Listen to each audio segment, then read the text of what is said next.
Now today's video for you is how to paint a realistic and very colourful frog's eye in watercolour. So let's get the brushes wet and let's get started.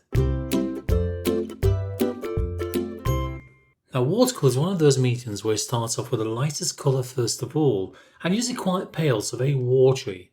So in this case I'm starting off with a bright yellow, still watery though, just to begin with for this eye, and that's by using very tiny stipple marks to apply the colour to the paper. Then I'm going to go for a mixture of blue and yellow to make obviously a green and start to think about the colour around the outside edge of that pupil, because it's more like a very pale green colour, isn't it? And I can apply this around the eye throughout the process as well, but also around the very edge of the eye. See, the more that you look into the eye, no pun intended, the more you tend to see, you really do. And that applies to this lovely purple colour as well. And that can be a mixture of purple lake, mauve, anything like that when you start adding those colours in. But again, the more you look at the photograph, the more you tend to see. Working with plenty of stipple marks, and that's just tiny dots all the time, I start to apply these colours to the paper. Gradually building up the layers as I'm going along, but also still allowing the lightest colour, the yellow, to show through as well. So switching between the purple and the green and the yellow still in places, I'm going to gradually build up the colours within the eye. But actually, when you look at that photograph, you can see that there's a darker side to the eye and a lighter side. Only just though, isn't there? So the right hand side is slightly darker. So we have to allow for that as well. When I'm working around this eye, I'm trying to think about all the finer details. And because I'm really looking at that photograph very closely, you tend to see more details. The more you look, the more you see. So I tend to see a little bit more detail within that eye. And I can actually see more details around the bottom of the eye. You see we've got a bit of a faint line there, haven't we? So very gradually, I'll create that faint line using the stippling technique. Now then, let's switch to some red. It's a really bright red. Again, you can see that colour within the eye, can't you? Because when you kind of pinch into that reference photograph and you can really see those fine colours, you think, oh yeah, there's reds, there's yellows, there's purples, there's blues, there's greens. There's quite a spectrum of colours there, isn't there? Now I need to make a dark colour. So I'm going to go for a mixture of red to begin with. And I want this more to a creamy consistency, by the way. Then green. Going to mix that in there as well. Actually, when you add just red and green together, you get a very dark colour, quite a rich colour, don't you? But I'm going to just add another colour into that as well, which is going to be blue. So when you think about it, when you make a dark colour, you can use the main three primary colours of whatever colour you've got for red, yellow and blue.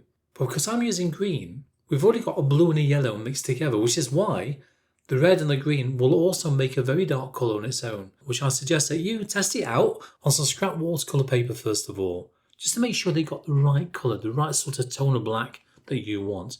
And this is also a good technique when you're working through all your other colour mixes as well, just to make sure you got the colours right before you go to the main painting. And you can see by wetting this dark mix down how rich that colour is, compared to using something like lamp black on its own, which I used to do years ago, I know. So making your own black from a variety of different reds, yellows and blues will give you a very rich colour indeed. And it all depends on what you need for your painting if you want to go more towards a warmer side rather than the cooler side by adding red or blue. That is entirely up to you. And we can see there's a bit of a line going around the edge of the eye, isn't there? We've got that kind of white gap in between. So using the very tip of the brush, and I mean the very tip of the brush, with hardly any paint on that brush, I must hasten to add. So what I tend to do, I load it first of all and give it a tap on some kitchen roll once or twice, very light tap, just to take off any residual paint.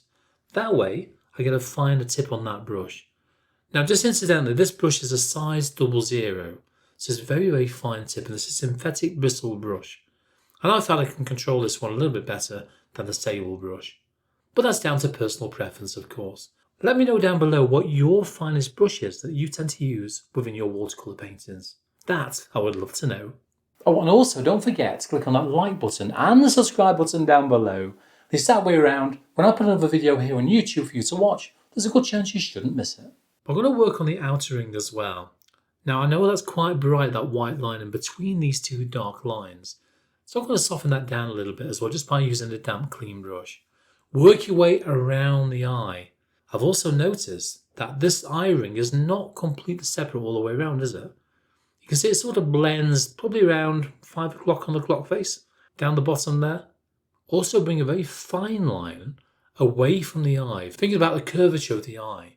So where we've got the white part of the eye on the left hand side of the eye, there's a sort of a rich but also dulling down grey tone around the edge. So to achieve this, using a damp, clean brush, and you can see I take most of the water off the brush, just go around that with a damp brush just to soften that line down a little bit. And then you can fine tune and tweak that as you go along, because parts of these areas are a little bit wider, a little bit thinner, so it's broken up on the inside a little bit as well, isn't it? You see that when you look at that grey line within the eye. Then let's carry on with the eye. Plenty of stipple marks, again barely loading that brush. You've got to make sure again that you mustn't have too much paint on that brush, otherwise the little tiny dots, well, they won't be tiny anymore, will they? They'll be quite large. You can also define all the marks you can see, like this little gap at the bottom of the pupil. It sort of tapers down within that separated area at the bottom of the iris. Now when you look on the right hand side of the eye, as I mentioned earlier on, the right hand side is a little bit darker, isn't it? So you want to increase the marks on that side, but there's always a but I know. You don't want to go too mad with it because you still want to allow some of those lighter colours to show through. This is where you've got to be really careful actually, because remember we've got some lovely kind of colours within the eyes, some very bright colours, and we don't want to kill those colours by adding too much dark in. However, there is a lot of dark within the iris, so working out where that goes just takes a little bit of thought before you apply that brush to the paper. I've noticed as well that when you work your way towards a pupil, and there's a tiny kind of pale gap, isn't there, between the pupil and the iris colours. So I want to stipple around that, just fine tune that area first of all. Then we can start painting that pupil. Hey, about time. I know. But I'm going to start off with the palest of colour first of all. Again, this is that very dark colour, but watered down a little bit. You know, painting something like this is really good fun, isn't it? And to be honest with you, I've got over 160 plus video lessons all to do with wildlife painting on my Patreon channel. And this is also where I'll go through all the process from start to finish in real-time audio, explaining my methods along the way. So if you're interested in painting a wildlife subject, have a look at the link down below in the description. Hopefully, I'll see you there. And then, even when it's not quite dry, I can start to build over the top of that. Think about the darkest marks, but always go a bit shy towards the edge of the pupil first of all, because then you have a bit more room to adjust and kind of fine tune the very edge of the pupil. If you go to the edge of the pupil to begin with, you find it's difficult to kind of correct anything where you've gone a little bit too wide on that pupil. So always underpaint it first of all. Don't go quite to that pencil mark straight off. Once you've determined the shape of the eye, then you can fine tune towards that pencil mark and get it spot on, but again with a barely loaded brush, so that gives you a bit more control using the tip of that brush.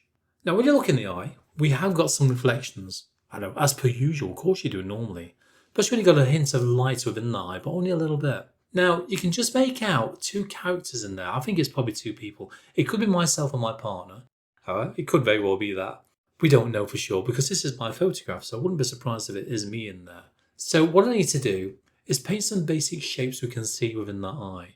Notice how the reflections start from just below the halfway point down from the middle of the pupil there. Painting the shapes first of all, but again I am underpainting these shapes. I'm not going to try and make them too wide, too fat, too big or anything like that. Then you can fine tune around that area. Using a barely loaded brush, start to go around the white part on the edge of the eye and add a few more details in there. Now, watercolour white. This is one of those situations where not everybody likes to use white paint, I know. I do. I quite enjoy using watercolour white. And this is an opaque version of white as well. Make sure if you're going to use white, it's opaque. It's not semi-opaque or semi-transparent or anything like that. You want it to cover the area. Now, you can use white gouache as well if you wanted to. Same sort of thing. Obviously, gouache is an opaque medium, which would be fine for this. Don't use anything like acrylic paint or any permanent inks or anything like that. Because if you make a mistake, well, you can't take it off. Remember, it's permanent. Watercolour white or white gouache isn't permanent, which means if you make a mistake, well, you can just lift it off again. I know. And you can repair those details underneath. And also you can lighten it, you can soften it down as much as you want, just by adding a touch more water to that white paint in your mixing palette, and you get a fainter white. I always find as well that the more water you add to your white paint, the paler it will dry. So we can use it for all different effects, depending on the area which you're applying it as well. So all you got to do is fine tune those white highlights, and then we'll have ourselves a completed eye. Yes, you can add more colour in there.